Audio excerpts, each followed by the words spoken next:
Do your duty, I will die for you.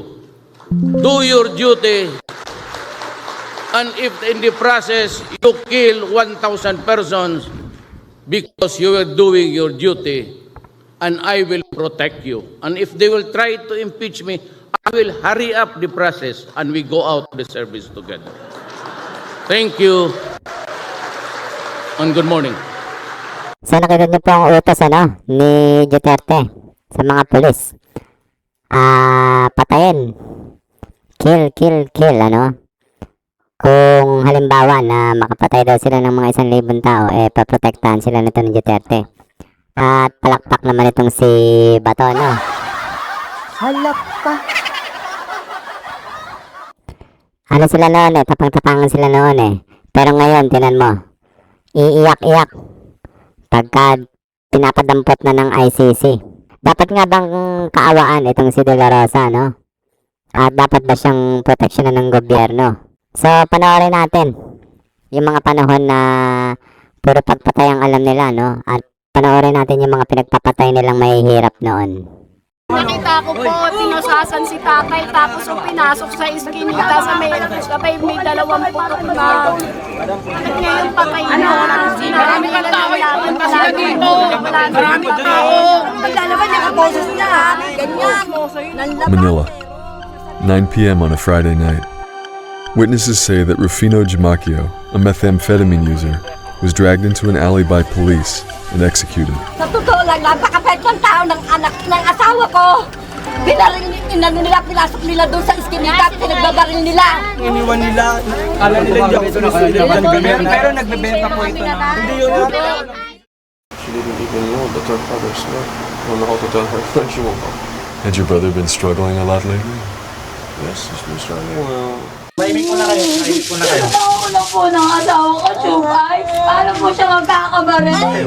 Mga sinungaling kayo. Huwag niyo naman kami gantuin. Mahirap lang kami.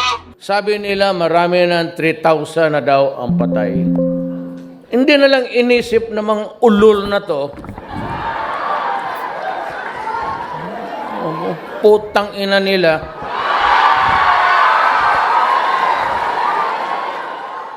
So yan para mga libo-libong pinagpapatay nitong ni Duterte, tsaka to si De La Rosa, At yan ay utos nila yan sa mga pulis, Nang dahil sa reward system, kaya ang ginawa nitong mga pulis, tumapang.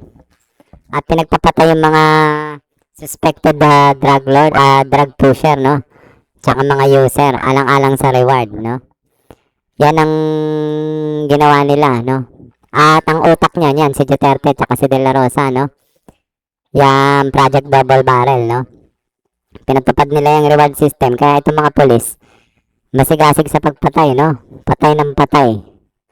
Kaya, dumami, itong mga EJK, mga extrajudicial killing. Dahil dyan sa utos ni Duterte na patayin ang mga suspected addict at mga pusher. At yun nga, mas malaki ang reward pag napapatay, kumpara sa hinuhuli. Kaya itong mga pulis, ang ginagawa, tinataniman ng mga ebidensya.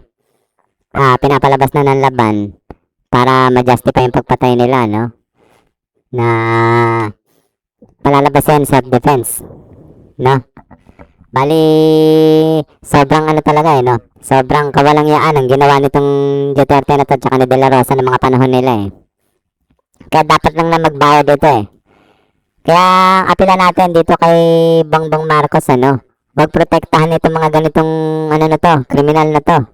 Pinagkakitaan na nga yung war on drugs, Tapos, ngayon, magpapasaklolo dyan sa Supreme Court.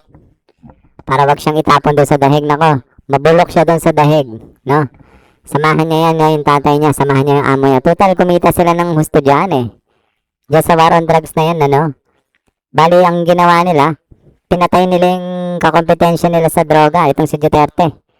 Yung mga sindikato niya, yan, si Michael Yang, si Charlie Tan, Sammy Ubi, yan ang pinotektahan niya. Tapos ang pinagpapatay niya, yung mga pusher na maliliit.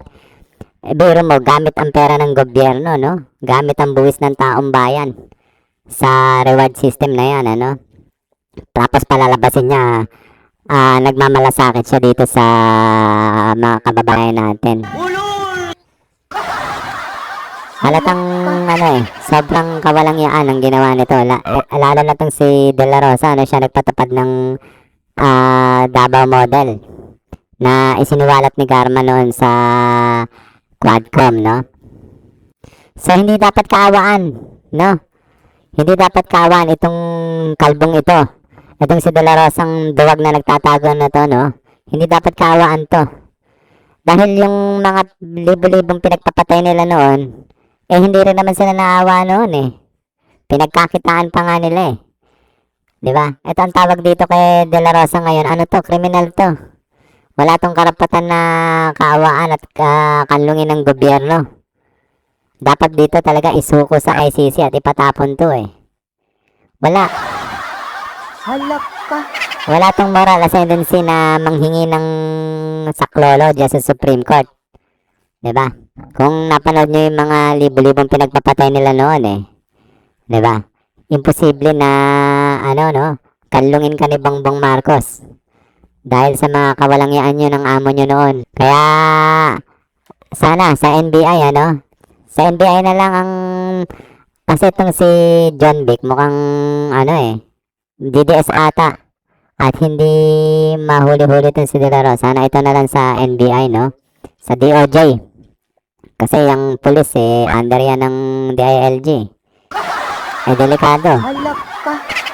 Sana mahuli na talaga tong puganting De La Rosa na to, At maipatapon na din sa dahig, At mabulok siya doon. At umuwi siyang garapon dito sa Pilipinas.